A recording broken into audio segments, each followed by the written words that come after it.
Hello दोस्तों। हम लोग ने अपनी प्रीवियस वीडियो में देखा था अर्ली वैदिक एरा और लेटर वैदिक एरा के बारे में, जिसमें हमने पाया था कि अर्ली वैदिक एरा लेटर वैदिक एरा से बहुत अच्छा होता है। अर्ली वैदिक एरा में वुमेन्स को इक्वल राइट्स दिए जाते हैं। वहाँ पर कोई गर्ल चाइल्ड मैरिज या फिर एज से पहले शादी नहीं की जाती थी, बल्कि उस टाइम में हमने ये भी देखा कि इंसान जो है वो नेचर की पूजा करते थे। बट लेटर वैदिक एरा में हमने पाया कि गर्ल की उनके एज से पहले शादी कर दी जाती थी। वो लोग भगवान को अलग अलग विष्णु भगवान को मानने लगे थे, शिव भगवान को मानने लगे थे, और भी अन्य अन्य प्रकार के उन्होंने काम करने चालू कर दिए थे। जैसे कि वो लोग वुमेन्स को इक्वल राइट नहीं देते थे। उनका मानना ये था कि वुमेन्स का सिर्फ एक ही काम है कि वो सिर्फ घर में खाना बनाएंगी। अब हम लोग आगे बढ़ते हैं। हम लोग अब वैदिक लिटरेचर के बारे में जानेंगे। लिटरेचर से हमें यह समझ में आता है कि हम लोग ने देखा कि कौन कौन सी बुक उस टाइम पे लिखी गई थी, क्या क्या बताया गया था उस एज के बारे में।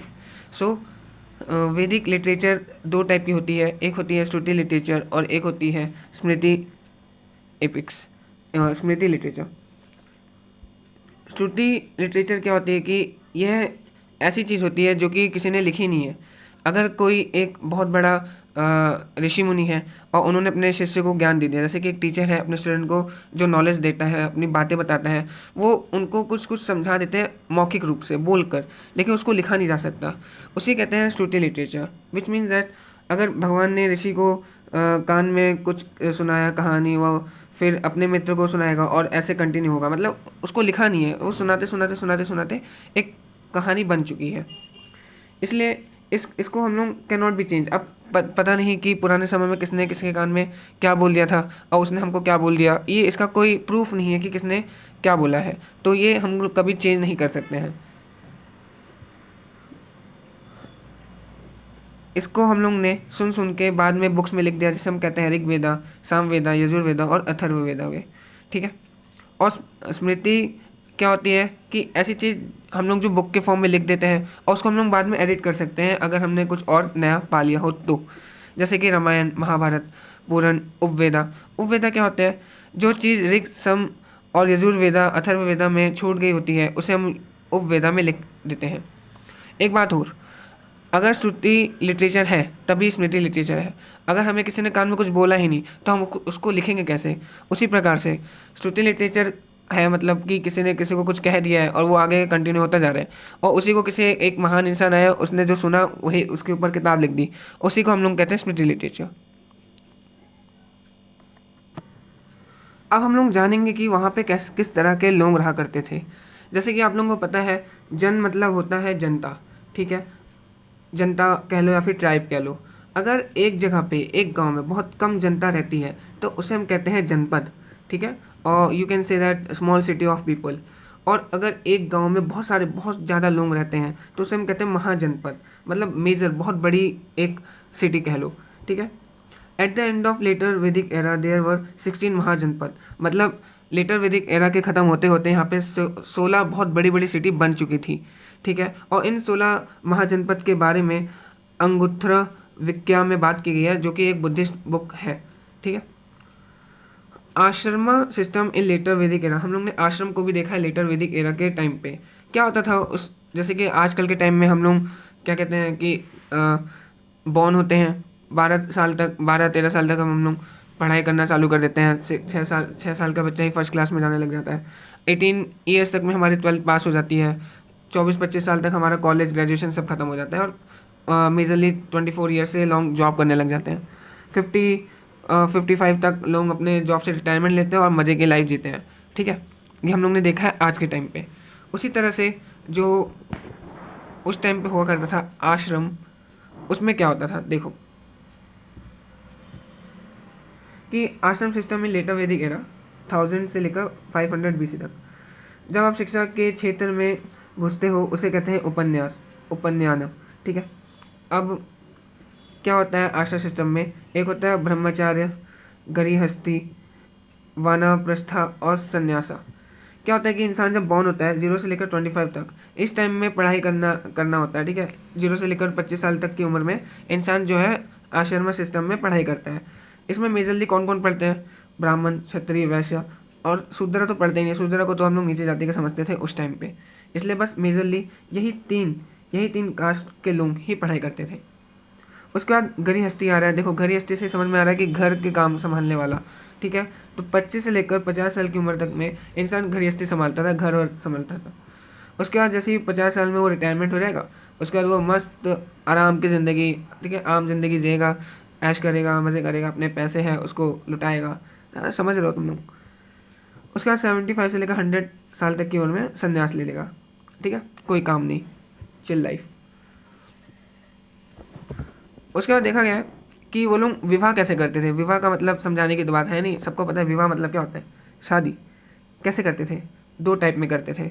एक होता था अनुलोम विवाह और होता है प्रतिलोम विवाह। जैसे कि आज के टाइम में मैं बताने की कोशिश करूँ कि अनुलोम विवाह का मेजर मीनिंग ये है कि ऐसी शादी जो वैध हो, जो रीति रिवाज के साथ की गई हो, परिवार की सहमति से की गई हो, उसे कहते हैं अनुलोम विवाह। मतलब उसमें कोई भी लोगों के बीच में मतभेद ना आए, कोई लड़ाई ना हो, कुछ ना हो, आराम से पूरी शादी कर ली गई। और प्रतिलोम विवाह ऐसी शादी होती है जो कि अनुलोम के एकदम अपोजिट होती है, ठीक है। देखो जैसे कि अनुलोम विवाह क्या होता है, सेम वर्ण मैरिज, एक कास्ट में ही शादी होगी, ब्राह्मण ब्राह्मण से शादी करेगा, ठीक है, क्षत्रिय क्षत्रिय से शादी करेगा, वर्ण वर्ण से शादी करेगा, शूद्र शूद्र से शादी करेगा। एक ऐसी शादी जिसे समाज में स्वीकार किया हो उसे कहते हैं अनुलोम विवाह, ठीक है। तो हम लोग ने देखा कि लेटर वैदिक एरा में दो तरह की शादी हुई करती थी, एक होती थी अनुलोम विवाह और एक होती थी प्रतिलोम विवाह, ठीक है। बॉय है वो गर्ल से शादी करेगा, हाई कास्ट के लोग हाई वाल से करेंगे, लो से नहीं करेंगे, वरना वरना से नहीं करेगा, ठीक है, ऐसा देखा गया था। लेकिन प्रतिलोम में क्या होता है, ये एकदम अपोजिट होता है अनुलोम से। लाइक क्या होता था कि लड़की जो है हाई कास्ट की वो लो कास्ट के लड़के से शादी कर सकती है, लड़की अगर वरना की है तो वरना से शादी कर सकती है। समाज एक्सेप्ट नहीं करता था ऐसी शादियों को। I hope you understand this. अगर नहीं आएगा समझ में तो मुझे आप कमेंट में बता सकते हैं, मैं इसके ऊपर दोबारा से एक वीडियो बना दूंगा। अब हम लोग देखते हैं कि जो शादियाँ होती थी वो मेजरली कितने तरह की होती थी। 8 टाइप्स ऑफ मैरिज हम लोग ने देखी है उस टाइम में। कौन कौन सी, ब्रह्मा विवाह, दैवा विवाह, प्रजापत्य विवाह, अर्षा विवाह, गंधर्व विवाह, असुर विवाह, राक्षस विवाह एंड पैसाज विवाह। देखो ये जो चारों शादी हैं वो मतलब अच्छी तरीके से की गई होती हैं शादियाँ, लेकिन ये 5 से लेकर 8 तक की शादी है, बहुत बुरे तरीके से शादी करने के जो तरीके होते हैं वो होती है। ब्रह्मा विवाह में क्या होता है कि एक पढ़ा लिखा लड़का एक पढ़ी लिखी लड़की से शादी करेगा, उसे कहते हैं हम ब्रह्मा विवाह, ठीक है। दैवा विवाह में क्या होता है कि दैव मतलब पंडित, एक पंडित किसी लड़की से शादी करेगा तो उसे हम कहते हैं दैवा विवाह। प्रजापत्य विवाह क्या होता है, जब शादी से पहले ही पेरेंट्स बच्चों से कुछ मतलब डिमांड कर दे कि तुम्हें ऐसा करना है ऐसा करना है, ऐसे इंसान से तुम शादी कर सकती हो, ऐसे कोई प्रॉमिस मांग ले, उसे कहते हैं हम लोग प्रजापत्य विवाह, ठीक है। अर्ष विवाह क्या होता है, जब लड़का जाए और लड़की के पिता को 2 काऊ दे दे, ठीक है, और लड़की का पिता क्या है लड़की के हाथों में सौंप दे लड़के के, उसे कहते हैं हम लोग अर्षा विवाह। मतलब सही है, उस टाइम पे बढ़िया था। अब देखते हैं गंधर्व विवाह। आजकल के टाइम में गंधर्व विवाह सबसे ज़्यादा हुआ करता है। Yes you are right, I am talking about love marriage. गंधर्व विवाह का मतलब होता है लव मैरिज, जो कि आज के डेट में तो मान्य है, लोग इसको एक्सेप्ट कर लेते हैं। बट गंधर्व विवाह उस टाइम में लेटर वैदिक एरा के टाइम में नहीं माना जाता था लोगों के द्वारा, ठीक है। इसे कहते थे कि ये पाप है, पाप के समान माना जाता था। असुर विवाह में क्या होता है कि लड़का लड़की के पिता के पास जाएगा, उनको कुछ पैसे देगा, बोलेगा कि हमें आपकी लड़की पसंद है।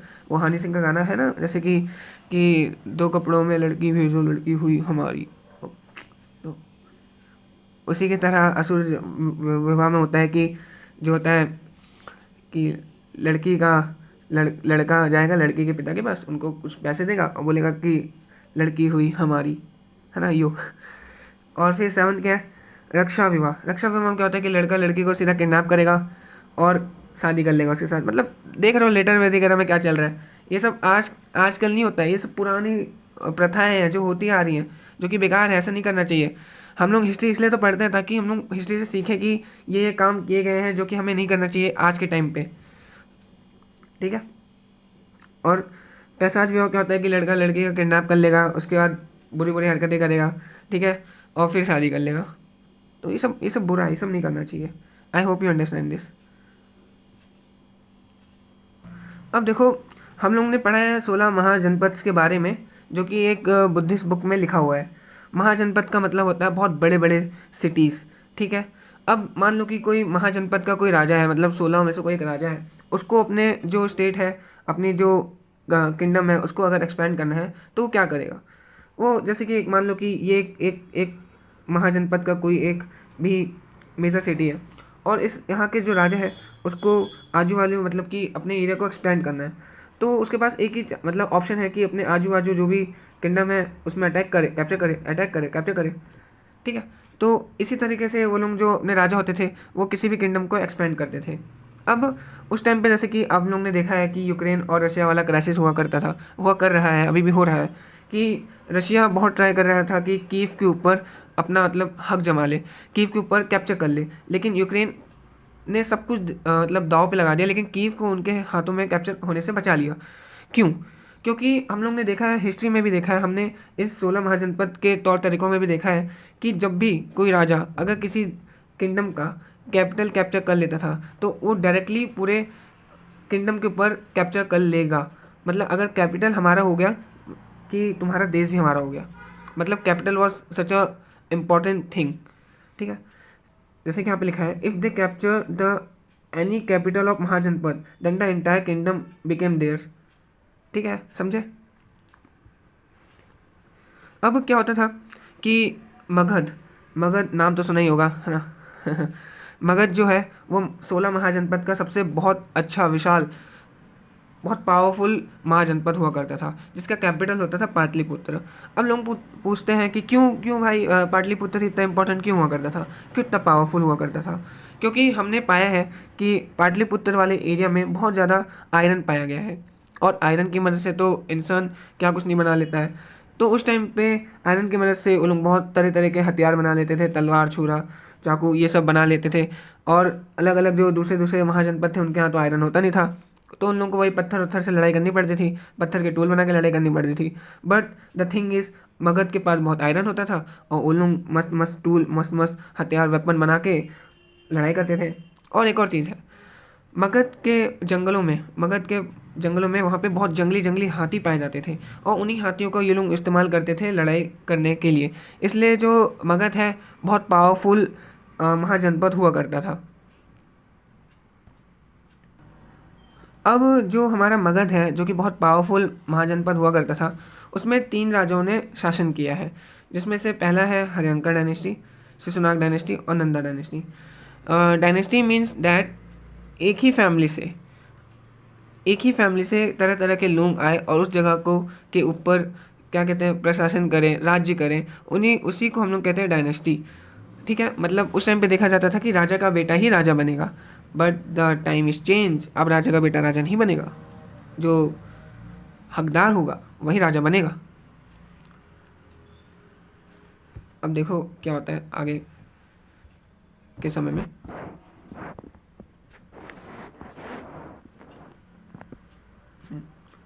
हमने देखा कि 1500 से लेकर 1000 BC तक अर्ली वैदिक एरा पीरियड चला, फिर 100 से लेकर 500 BC तक लेटर वैदिक एरा चला। अब 600 से लेकर 412 BC तक हर्यंकर डायनेस्टी चलेगी। उसके बाद 412 से लेकर 344 BC तक शिशुनाग डायनेस्टी चलेगी, और 344 BC से लेकर 323 BC तक नंदा डायनेस्टी चलेगी। हमने पाया कि लेटर वैदिक एरा मतलब इस 500 BC मतलब जस्ट एंड में से लेकर ये नंदा डायनेस्टी के 344 से मान लो कि 343 या फिर 342 तक, यहाँ पे क्या कहते हैं कि पर्शियन ने इन्वेजन किया। इन्वेजन का मतलब होता है हमला करना, ठीक है, ट्राई टू मतलब कब्जा करने की कोशिश करना, उसे कहते हैं इन्वेजन करना, ठीक है। तो लेटर वैदिक एरा से नंदा डायनेस्टी तक पर्शियन ने खूब कोशिश की कि वो हमारे इंडिया के ऊपर कैप्चर कर ले।